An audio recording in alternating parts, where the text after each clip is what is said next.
ಆತ್ಮೀಯ ಸ್ನೇಹಿತರೆ ನಮಸ್ಕಾರ. ಗೆಳೆಯರೆ, ಈಗ ಕಾಂಗ್ರೆಸ್ ಸರ್ಕಾರ ಒಂದು ರೀತಿಯಾಗಿರುವಂತಹ ಟೆನ್ಷನ್ನಲ್ಲಿದೆ. ಸರ್ಕಾರದ ಮುಖ್ಯಸ್ಥರಾಗಿರುವಂತಹ ಸಿಎಂ ಸಿದ್ದರಾಮಯ್ಯ ಅವರು ಮೂಡಾ ಹಗರಣದಲ್ಲಿ ಸಿಕ್ಕಾಕೊಂಡಿದ್ದಾರೆ. ಮೂಡಾ ಹಗರಣದ ಟೆನ್ಷನ್ ಸಿದ್ದರಾಮಯ್ಯ ಅವರಿಗೆ ಒಂದಿಲ್ಲ ಒಂದು ರೀತಿಯಾಗಿ ಕಾಡ್ತಾ ಇದೆ. ದಿನದಿಂದ ದಿನಕ್ಕೆ ಜಾಸ್ತಿ ಆಗ್ತಾ ಇದೆ ಹೊರತು ಕಡಿಮೆ ಆಗ್ತಾ ಇಲ್ಲ. ಜಡ್ಜ್ಮೆಂಟ್ ಬರೋವರೆಗೂ ಏನಾಗುತ್ತೆ ಅನ್ನುವಂತಹ ಟೆನ್ಷನ್ನಲ್ಲಿ ಸಿದ್ದರಾಮಯ್ಯ ಅವರಿದ್ದಾರೆ. ಅದರ ಜೊತೆಗೆ ವಾಲ್ಮೀಕಿ ಹಗರಣ ಬೆಳಕಿಗೆ ಬಂತು. ಅದಾದ ಮೇಲೆ KN ರಾಜಣ್ಣ ಅವರ ಅಪೆಕ್ಸ್ ಬ್ಯಾಂಕ್ ಹಗರಣ ಬೆಳಕಿಗೆ ಬಂತು. MB ಪಾಟೀಲ್ ಅವರ ಹಗರಣ ಬೆಳಕಿಗೆ ಬಂತು. ಇತ್ತೀಚೆಗೆ ಮಲ್ಲಿಕಾರ್ಜುನ ಖರ್ಗೆ ಅವರ ಕುಟುಂಬದ ಹಗರಣ ಬೆಳಕಿಗೆ ಬಂತು. ಹೀಗೆ ಲೋಕಸಭಾ ಚುನಾವಣೆಯ ಬಳಿಕ ಒಂದಾದ ಮೇಲೆ ಒಂದು ಹಗರಣಗಳು ಬೆಳಕಿಗೆ ಬರುತ್ತಾನೆ ಇವೆ. ಇದರ ಹಿಂದೆ ದೊಡ್ಡದಾಗಿರುವಂತಹ ಕೈವಾಡ ಏನಾದ್ರೂ ಇದೆಯಾ? ಯಾಕೆಂದ್ರೆ ಗೆಳೆಯರೆ, ಈಗ ಒಂದೊಂದಾಗಿರುವಂತಹ ವಿಚಾರಗಳು ಹೊರಗಡೆ ಬರ್ತಾ ಇದೆ. ಏನು ಆ ವಿಚಾರ ಅಂದ್ರೆ, ಈಗ ಬಂದಿರುವಂತಹ ಶಾಕಿಂಗ್ ವಿಚಾರ ಏನು ಅಂದ್ರೆ, ಈ ಡಿಸೆಂಬರ್ ಒಳಗಾಗಿ ಕಾಂಗ್ರೆಸ್ ಸರ್ಕಾರವನ್ನ ಮುಳುಗಿಸೋಕೆ, ಕಾಂಗ್ರೆಸ್ ಸರ್ಕಾರವನ್ನ ಅಂತ್ಯ ಮಾಡೋದಕ್ಕೆ ದೊಡ್ಡದಾಗಿರುವಂತಹ ಪ್ಲಾನ್ ರೆಡಿಯಾಗಿದೆ. ಆ ದೊಡ್ಡದಾಗಿರುವಂತಹ ಪ್ಲಾನ್ಗೆ ದೊಡ್ಡದಾಗಿರುವಂತಹ ವ್ಯಕ್ತಿಯೇ ಅದರ ಹಿಂದೆ ಇದ್ದಾರೆ. ಹೇಗಾದ್ರೂ ಮಾಡಿ ಡಿಸೆಂಬರ್ನಲ್ಲಿ ಕಾಂಗ್ರೆಸ್ ಸರ್ಕಾರವನ್ನ ನಾನು ಕರ್ನಾಟಕದಲ್ಲಿ ಅಂತ್ಯ ಮಾಡಿಯೇ ಮಾಡ್ತೀನಿ ಅಂತ ಒಬ್ಬರಿಗೆ ಪ್ರಾಮಿಸ್ ಕೂಡ ಮಾಡಿ ಬಂದಿದ್ದಾರಂತೆ. ಹಾಗಾದ್ರೆ ರಾಜ್ಯ ರಾಜಕಾರಣದಲ್ಲಿ ಏನೆಲ್ಲ ಬೆಳವಣಿಗೆಗಳು ಆಗ್ತಾ ಇದ್ದಾವೆ? ಈ ಹಿಂದೆ ಕಾಂಗ್ರೆಸ್ಗೆ ಇದರ ಬಗ್ಗೆ ಒಂದು ಸಣ್ಣ ಸುಳಿವು ಕೂಡ ಸಿಕ್ಕಿತ್ತು. ಆದರೆ ಕಾಂಗ್ರೆಸ್ ನಾಯಕರು ಇದರ ಬಗ್ಗೆ ಹೆಚ್ಚಿನ ಆಸಕ್ತಿ ವಹಿಸಲಿಲ್ಲ ಮತ್ತು ಹೆಚ್ಚು ಎಚ್ಚರಿಕೆಯನ್ನು ವಹಿಸಲಿಲ್ಲ. ಹಾಗಾದ್ರೆ ರಾಜ್ಯದಲ್ಲಿ ಏನಾಗ್ತಾ ಇದೆ ಅನ್ನೋದರ ಒಂದಷ್ಟು ಮಾಹಿತಿಯನ್ನು ನೋಡ್ಕೊಂಡ್ ಬರೋಣ. ಗೆಳೆಯರೆ, ರಾಜ್ಯದಲ್ಲಿ ಪ್ರಸ್ತುತ ಏನಾಗ್ತಾ ಇದೆ ಅನ್ನೋದನ್ನ ನಿಮಗೆ ನಾನು ವಿವರಿಸಿ ಹೇಳಬೇಕಾಗಿಲ್ಲ. ಹಗರಣಗಳ ಮೇಲೆ ಹಗರಣಗಳು ಬೆಳಕಿಗೆ ಬರ್ತಾ ಇವೆ. ಕಾಂಗ್ರೆಸ್ ಸರ್ಕಾರವನ್ನ ಹೇಗಾದ್ರೂ ಮಾಡಿ ಕರ್ನಾಟಕದಲ್ಲಿ ಅಂತ್ಯ ಮಾಡಲೇಬೇಕು ಅನ್ನುವಂತಹ ಒಂದು ದೃಢವಾಗಿರುವಂತಹ ನಿರ್ಧಾರವನ್ನ ವಿಪಕ್ಷಗಳು ತೆಗೆದುಕೊಂಡಿರುವ ಹಾಗೆ ಕಾಣಿಸ್ತಾ ಇದೆ. ಸೊ ಹಾಗಾಗಿ ಕಾಂಗ್ರೆಸ್ ಸರ್ಕಾರ ಎಚ್ಚರಿಕೆಯನ್ನ ವಹಿಸಬೇಕಾಗಿತ್ತು, ಮೈಯೆಲ್ಲ ಕಣ್ಣಾಗಿ ಇರಬೇಕಾಗಿತ್ತು. ಆದ್ರೆ ಕಾಂಗ್ರೆಸ್ ಸರ್ಕಾರ ಆ ರೀತಿಯಾಗಿ ಮಾಡಲಿಲ್ಲ. ಗೆಳೆಯರೆ, ಈ ಎಲ್ಲಾ ಹಗರಣಗಳು ಒಟ್ಟಿಗೆ ಒಂದಾದ ಮೇಲೆ ಒಂದು ಹಗರಣಗಳು ಬಯಲಿಗೆ ಬರೋದಕ್ಕೆ ಇದು ಸಡನ್ ಆಗಿ ಆಗಿರುವಂತಹ ಬೆಳವಣಿಗೆ ಅಂತೂ ಅಲ್ಲವೇ ಅಲ್ಲ. ಇದರ ಹಿಂದೆ ಸುಮಾರು 1 ವರ್ಷಗಳಿಂದ ನಡೀತಾ ಇರುವಂತಹ ಪ್ರೀ ಪ್ಲಾನ್ ಆಗಿದೆ. 1 ವರ್ಷಗಳಿಂದ ಪಕ್ಕಾ ಈ ರೀತಿಯಾಗಿ ಈ ಒಂದು ಹಗರಣವನ್ನ ಬೆಳಗಿಳಿದ್ರೆ ಸರ್ಕಾರವನ್ನ ಮುಜುಗರಕ್ಕೀಡು ಮಾಡಬಹುದು. ಇವರಿಗೆ ಕಲ್ಲು ಹೊಡೆದ್ರೆ ಸರ್ಕಾರ ಬೀಳುತ್ತೆ, ಇವರಿಗೆ ಕಲ್ಲು ಹೊಡೆದ್ರೆ ಮುಖ್ಯಮಂತ್ರಿ ಬದಲಾಗ್ತಾರೆ. ಸೊ ಈ ರೀತಿಯಾಗಿರುವಂತಹ ಪ್ಲಾನ್ ಎಲ್ಲವೂ ಕೂಡ ಈ ಹಿಂದೆಯಿಂದಲೂ ನಡೀತಾ ಇತ್ತು. ಆದ್ರೆ ಕಾಂಗ್ರೆಸ್ ಸರ್ಕಾರ ಈ ಬಗ್ಗೆ ಎಚ್ಚರ ವಹಿಸಲಿಲ್ಲ. ಯಾಕೆ ಈ ಮಾತನ್ನ ಹೇಳ್ತೀನಿ ನಿಮಗೆ ಅಂದ್ರೆ, ಗೆಳೆಯರೆ, ಸಿದ್ದರಾಮಯ್ಯ ಅವರ ವಿರುದ್ಧ ದೂರು ದಾಖಲಾಗಿದ್ದು ಕಳೆದ ಡಿಸೆಂಬರ್ನಲ್ಲಿಯೇ ದೂರು ದಾಖಲಾಗಿತ್ತು. ರಾಜ್ಯಪಾಲರಿಗೆ ಪ್ರದೀಪ್ ಅನ್ನುವಂತಹ ವ್ಯಕ್ತಿ ಹೋಗಿ ದೂರು ಕೊಡ್ತಾರೆ. ಆ ಪ್ರದೀಪ್ ಅನ್ನುವಂತಹ ವ್ಯಕ್ತಿಗೂ ಈಗ ಕಾಂಗ್ರೆಸ್ ಸರ್ಕಾರವನ್ನ ನಾನು ಅಂತ್ಯ ಮಾಡಿಯೇ ಮಾಡ್ತೀನಿ ಅಂತ ಹೇಳಿದಾರಲ್ಲ, ಅವರಿಗೂ ಕೂಡ ಲಿಂಕ್ ಇದೆ. ಯಾವಾಗ ಆ ವ್ಯಕ್ತಿ ರಾಜ್ಯಪಾಲರಿಗೆ ದೂರನ್ನ ಕೊಡ್ತಾರಲ್ಲ, ಅದು ಕಾಂಗ್ರೆಸ್ ನಾಯಕರಿಗೆ ಗೊತ್ತೇ ಆಗಿಲ್ಲ. ರಾಜ್ಯದಲ್ಲಿ ಕಾಂಗ್ರೆಸ್ನ ಸ್ಪೈಗಳಿದ್ದಾರೆ, ಗೂಢಾಚಾರಿಗಳಿದ್ದಾರೆ. ಆ ಒಂದು ಟೀಮ್ ಏನ್ ಮಾಡ್ತಾ ಇತ್ತು? ನಿಜವಾಗಿಯೂ ಕೂಡ ಇದು ಕಾಂಗ್ರೆಸ್ನ ಒಂದು ರೀತಿಯಾಗಿ ನಿರ್ಲಕ್ಷ್ಯ ಅಂತ ಹೇಳ್ಬೋದು. ಕಾಂಗ್ರೆಸ್ ನಾಯಕರು ರಾಜ್ಯದಲ್ಲಿ ಏನಾಗ್ತಾ ಇದೆ ಅನ್ನೋದೇ ಗೊತ್ತಾಗ್ತಾ ಇರಲಿಲ್ಲ. ಯಾಕೆಂದ್ರೆ ಕಾಂಗ್ರೆಸ್ ನಾಯಕರು ಬೇರೆ ಬೇರೆ ಆಗಿರುವಂತಹ ವಿಚಾರದಲ್ಲಿದ್ರು. ಯಾವ ವಿಚಾರದಲ್ಲಿದ್ರು? ಕಾಂಗ್ರೆಸ್ ನಾಯಕರು ಒಂದು ಲೋಕಸಭಾ ಚುನಾವಣೆಯ ವಿಚಾರದಲ್ಲಿದ್ರು. ಹೇಗಾದ್ರೂ ಮಾಡಿ ಬಿಜೆಪಿಯನ್ನ ಕಾಂಗ್ರೆಸ್ ಸರ್ಕಾರ ಇಲ್ಲಿ ಸೋಲಿಸಲೇಬೇಕು ಅನ್ನುವಂತಹ ಒಂದು ಪಣಕ್ಕೆ ಬಿದ್ದಿದ್ರು. ಅದಾದ ಮೇಲೆ ಕಾಂಗ್ರೆಸ್ ಸರ್ಕಾರದ ನಾಯಕರು ಈ ಗ್ಯಾರಂಟಿಗಳಿಗೆ ಎಲ್ಲಿಂದ ಹಣವನ್ನ ಹೊಂಚೋದಪ್ಪ ಅನ್ನುವಂತಹ ಟೆನ್ಷನ್ ನಲ್ಲಿದ್ರು. ಅದರ ಜೊತೆಗೆ ಅವರವರ ನಡುವೆ ಇರುವಂತಹ ಒಂದು ವೈಮನಸ್ಸುಗಳಿದ್ವು. DK ಶಿವಕುಮಾರ್ ವರ್ಸಸ್ ಸಿದ್ದರಾಮಯ್ಯ, ಅವರವರ ಪ್ರತಿಷ್ಠೆಗಳು ಮುಖ್ಯ ಆಗಿದ್ವು. ಇದರಿಂದಾಗಿ ರಾಜ್ಯದ ಕಾಂಗ್ರೆಸ್ ಸ್ಪೈ ಟೀಮ್ ಏನಿತ್ತಲ್ಲ, ಕಂಪ್ಲೀಟ್ ಆಗಿ ವಿಫಲ ಆಗಿದೆ. ಸಿದ್ದರಾಮಯ್ಯ ಅವರ ವಿರುದ್ಧವೂ ಕೂಡ ದೂರು ಹೋಗಿತ್ತು.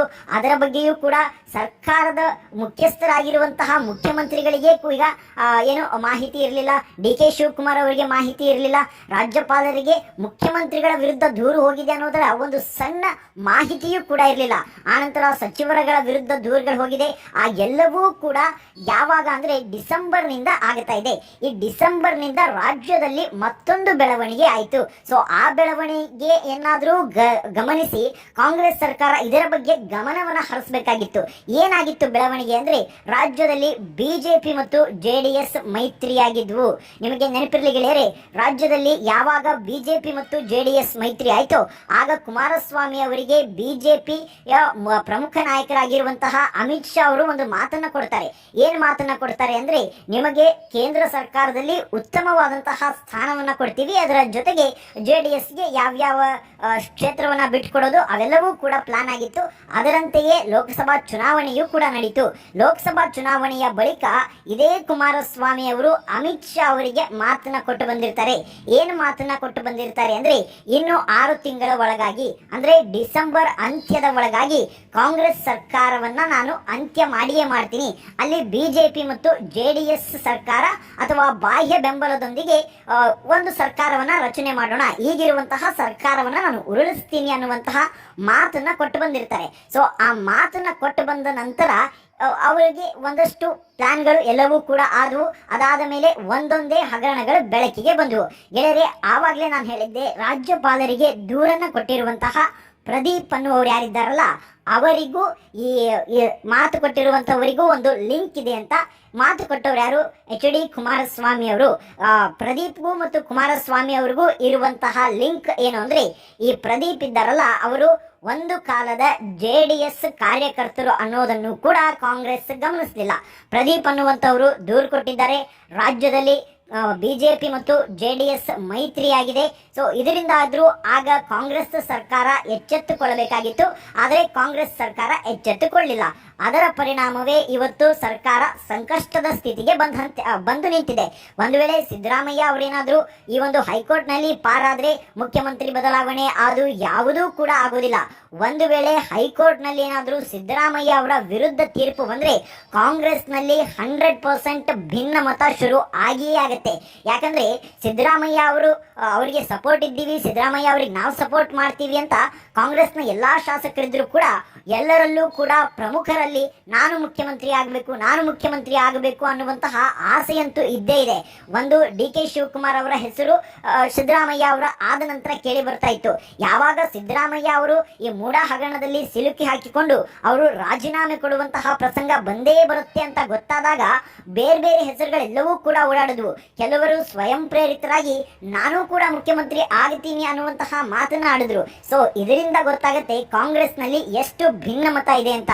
ಸೊ ಇದೇ ಸರಿಯಾದ ಸಮಯಕ್ಕಾಗಿ ಬಿಜೆಪಿ ಮತ್ತು ಜೆಡಿಎಸ್ ನಾಯಕರು ಕಾಯ್ತಾ ಇದ್ರು. ಇತ್ತೀಚೆಗೆ ಬಿಜೆಪಿಯಲ್ಲೂ ಕೂಡ ಬೆಳವಣಿಗೆ ಆಯಿತು. ಏನು ಆ ಬೆಳವಣಿಗೆ ಅಂದ್ರೆ, ಬಿಜೆಪಿಯಲ್ಲಿರುವಂತಹ ಭಿನ್ನಮತವನ್ನ ಶಮನ ಮಾಡೋದಕ್ಕೆ ಸ್ವತಃ ಹೈಕಮಾಂಡ್ ಎಂಟ್ರಿ ಕೊಟ್ಟು ಬಸವನಗೌಡ ಪಾಟೀಲ್ ಯತ್ನಾಳ್ ಅವರನ್ನ ಸುಮ್ಮನಿರುವಂತ ತಾಕೀತು ಮಾಡಿತು. ಅದರ ಜೊತೆಗೆ ಬಸವನಗೌಡ ಪಾಟೀಲ್ ಯತ್ನಾಳ್ ಅವರಿಗೆ ಮಾತನಾಡದೆ ನೀವು ಸುಮ್ಮನೆ ಇರದೆ ಇದ್ರೆ ನಿಮ್ಮನ್ನ ಪಕ್ಷದಿಂದಲೇ ಉಚ್ಚಾಟನೆ ಮಾಡ್ತೀವಿ ಅನ್ನುವಂತಹ ಮಾತನ್ನ ಹೇಳ್ತು. ಸೊ ಇದೆಲ್ಲವೂ ಯಾಕೆ ಅಂದ್ರೆ, ಕಾಂಗ್ರೆಸ್ ಸರ್ಕಾರ ಈಗ ಒಂದು ರೀತಿಯಾಗಿ ಶೇಕ್ ಆಗ್ತಾ ಇದೆ. ಸೊ ಈಗ ನಾವೆಲ್ಲರೂ ಒಗ್ಗಟ್ಟಾಗಿ ಆ ಸರ್ಕಾರವನ್ನ ಬೀಳಿಸಿ ನಾವು ಅಧಿಕಾರಕ್ಕೆ ಬರಬೇಕು, ಸುಮ್ಮನೆ ನಾವು ಜಗಳ ಮಾಡೋದು ಅಲ್ಲ ಅನ್ನುವಂತಹ ಒಂದು ಉದ್ದೇಶವೂ ಕೂಡ ಅದಾಗಿತ್ತು. ಆದರೆ ಕಾಂಗ್ರೆಸ್ ನಾಯಕರಿಗೆ ಇದ್ಯಾವುದರ ಪರಿವೆಯೇ ಇರಲಿಲ್ಲ. ಯಾಕೆಂದ್ರೆ ಮೊದಲೇ ಗ್ಯಾರಂಟಿಗಳ ಮೇಲೆ ಗೆದ್ದು ಬಂದಂತಹ ಸರ್ಕಾರ ಆಗಿತ್ತು. ಗ್ಯಾರಂಟಿಯನ್ನ ಉಳಿಸ್ಕೊಳ್ಳೇಬೇಕಾಗಿತ್ತು, ಇಲ್ಲ ಅಂದ್ರೆ ಸರ್ಕಾರ ತೀವ್ರವಾದಂತಹ ಮುಜುಗರಕ್ಕೆ ಒಳಗಾಗ್ತಾ ಇತ್ತು. ಈ ಒಂದು ತೊಳಲಾಟದಲ್ಲಿಯೇ ಕಾಂಗ್ರೆಸ್ ಸರ್ಕಾರ ಮತ್ತು ಕಾಂಗ್ರೆಸ್ ಸರ್ಕಾರದ ಪ್ರಮುಖರು ಬ್ಯುಸಿಯಾಗಿ ಬಿಟ್ಟಿದ್ರು. ಆದರೆ ಅವರಿಗೆ ಹೊರಗಡೆ ಏನಾಗುತ್ತಾ ಇದೆ ಅನ್ನೋದರ ಸಣ್ಣ ಸುಳಿವು ಕೂಡ ಇರಲಿಲ್ಲ.